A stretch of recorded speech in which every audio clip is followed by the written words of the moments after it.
Hey guys, how's everybody doing?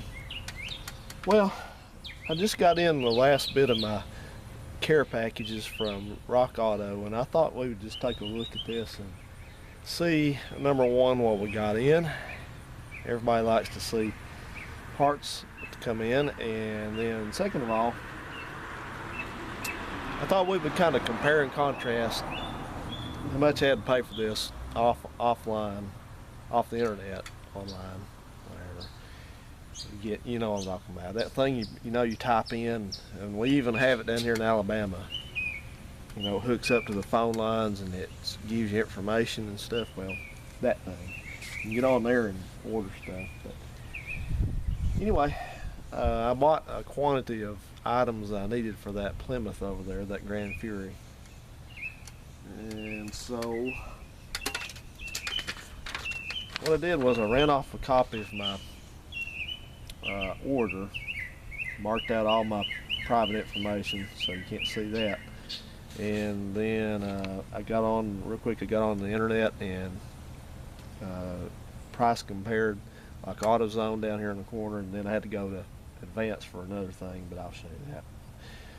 Anyway, my order total was $106.24 for all this stuff, and the shipping, the slowest shipping, which was not slow, got here all like within about 4 days, was $34.95.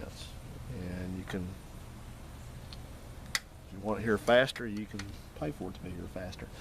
So here, anyway, I got wiper linkage bushings, I got headlamp adjusting screws, I got a bypass hose that goes from the cooling system, I got an upper radiator hose, lower radiator hose, thermostat, gasket,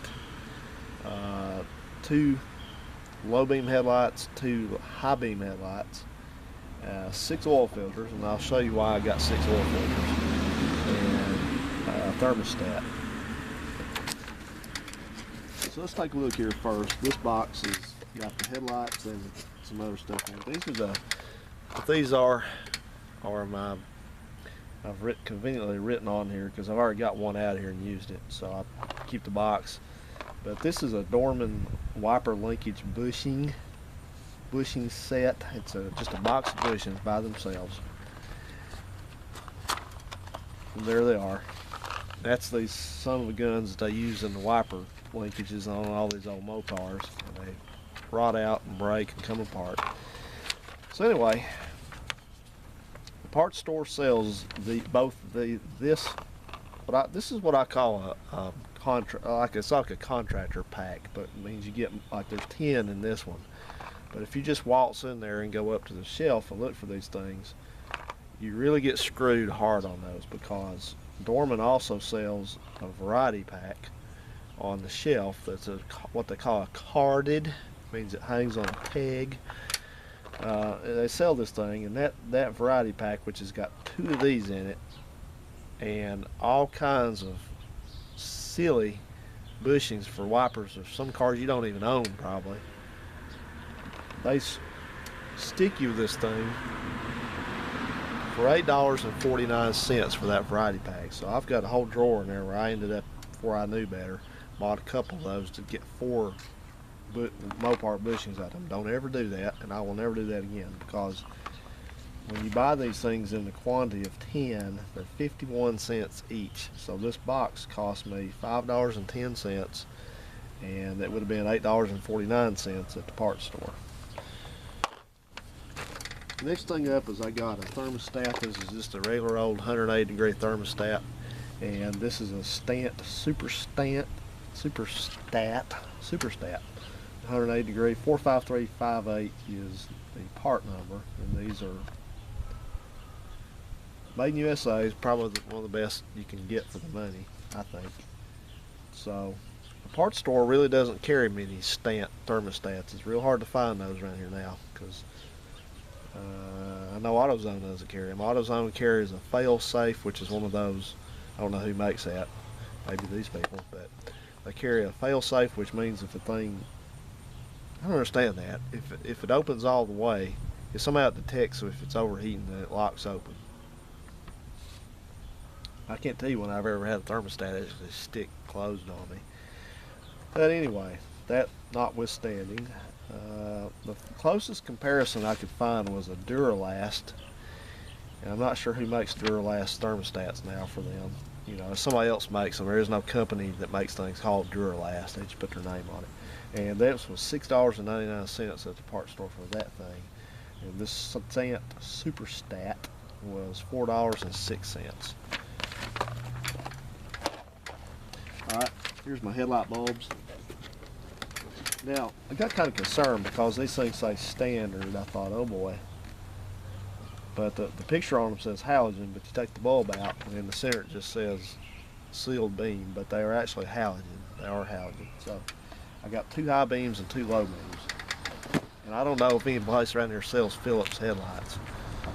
I've got a lot of the stuff, these were produced in Canada.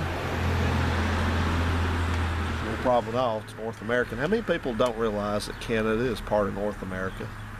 You wouldn't believe how many times I can read something on the internet and some doofus will be saying something about Canada. He says something disparaging about Canada, and then he says, you know, but North American stuff's better. And I'm thinking, good God, how big of an idiot are you? You don't know that.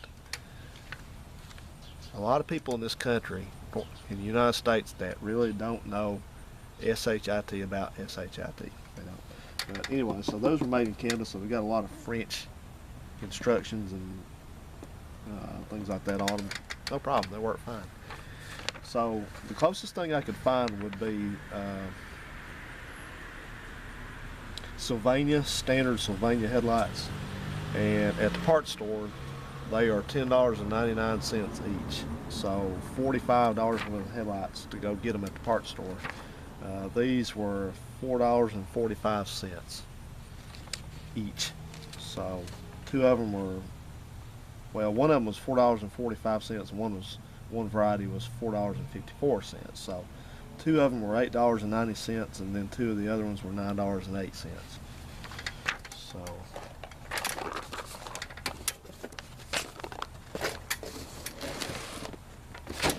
this box doesn't have much in it. It's got the bypass hose. This is the one I was telling you about. These things, you always replace these on a Mopar because it makes this hard 90-degree bend here, and if it gets weak in here, boom.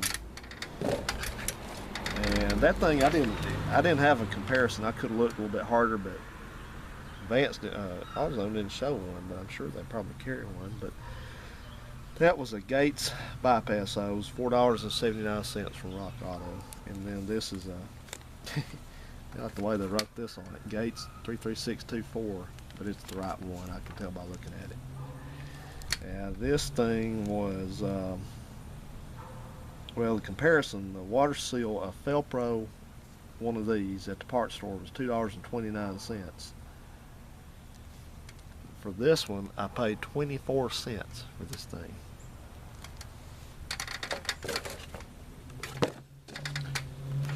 Okay, in here, this is a box that has 6 Purolator oil filters in here. And what this is I got these 6 of these because, number one, these will fit 2 different vehicles now. They'll fit that Grand Fury and they'll fit that truck over there because they all use the same base. The thing about Mopar oil filters is they started out when they went to spin-on filters way back when. They all used a tall filter. It was like 4.5 inches long, something like that. And then as time went on and they packed more stuff in the engine bays and the engine bays got smaller, they started shortening the filters up. So this one is not the shortest. There's a L14670 which also fits. That's the shortest one. This is like the mid-range, I guess you could say, for lack of a better term. But this says this was a wholesaler closeout, so that tells me that these things must be being discontinued by Purolator.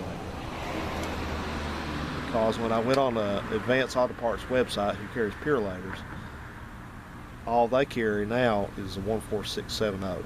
So there you go. So anyway, so I'm looking at the price of a 14670 at the parts store, $6.99 each. These because they're on closeout, and you check there a lot because you can find closeout deals and stuff. You can also find ones that are good filters that are privately labeled that they don't, for a reason they can't sell them now. These were all of $1.40 each. $1.40 each for these filters. And yes, they are pure layer filters. Right, kind of weird deal with them. See? Made in USA.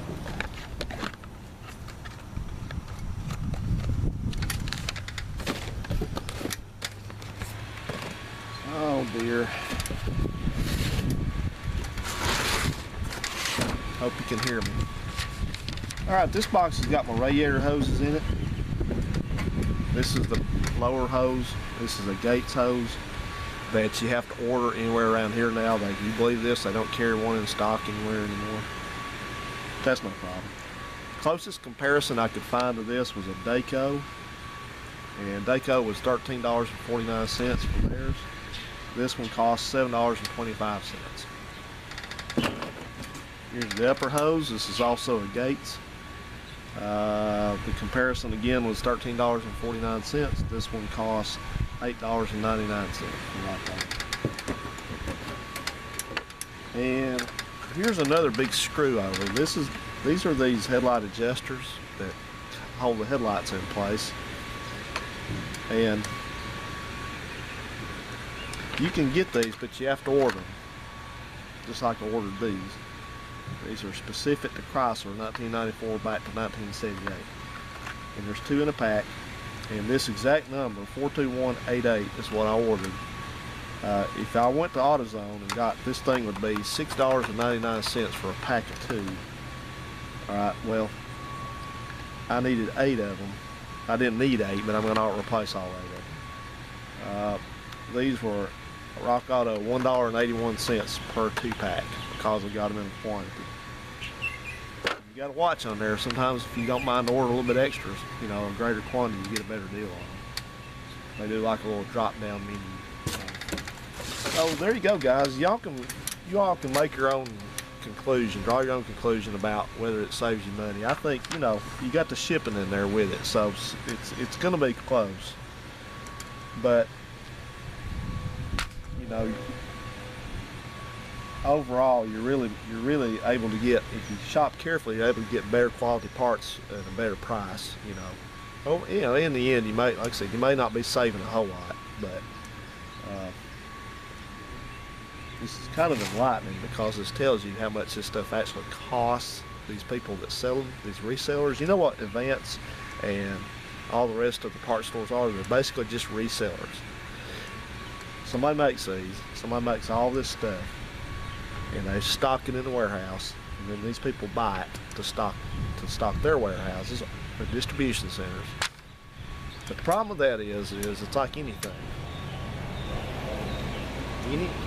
After any of these items leave their point of manufacture, they're boxed up, packaged up, ready for sale, every time they make a stop at some business that takes ownership of them, the price goes up because, you know, when they go from, you know, you buy them directly from, I'm sure Rock Auto, when they bought these closeouts, they probably bought maybe these filters in the hundreds or the thousands. So they probably paid maybe 70 cents for them. And they can turn around and sell it to me, which, you know, mark up to $1.40. So that's just the way it works, you know. It's not really meant to be a referendum on brick and mortar parts stores, you know. Parts stores aren't what they used to be. And the problem is when you drive and maintain and fool those cars like a lot of us do now, you start having to go this route because you're going to waste a lot of time, I found, trying to buy stuff around town. Huntsville's getting bad about it. There's some things I just can't find here anymore. So anyway, I'm going to get busy. It's a kind of a muggy, humid day, but I had to do the yard and a couple other little everyday BS things that I have to do to maintain the house here. I got that done, so I'm going to start in on this car out here and get as far as I can with it today, and then I'll start it back in on it tomorrow's Sunday. And just a little, I try to give you guys a little update that's not updates to it now that aren't worth making our own video about. But I finished up the front end repairs on that Dodge Ram, and I put ball joints, upper ball joints in it, and I'll do a video. I'm going to get a video together on that. It's not a terribly interesting video, but I can get that together because I'm sure there'll be a few people want to see how that's done. And I took it in and got an alignment done on it, and it lined up perfectly, so it's all good to go. So the car, the Fusion, is going to be picked up in another week or so, and it's going to the big salvage facility in the sky. So yeah, I don't quite think that's it, but anyway, it's leaving. It's okay. Thanks for watching, guys. Appreciate you, and appreciate hearing your comments. If you leave a nasty comment, you're going to get one back. That's a promise. You will get one back.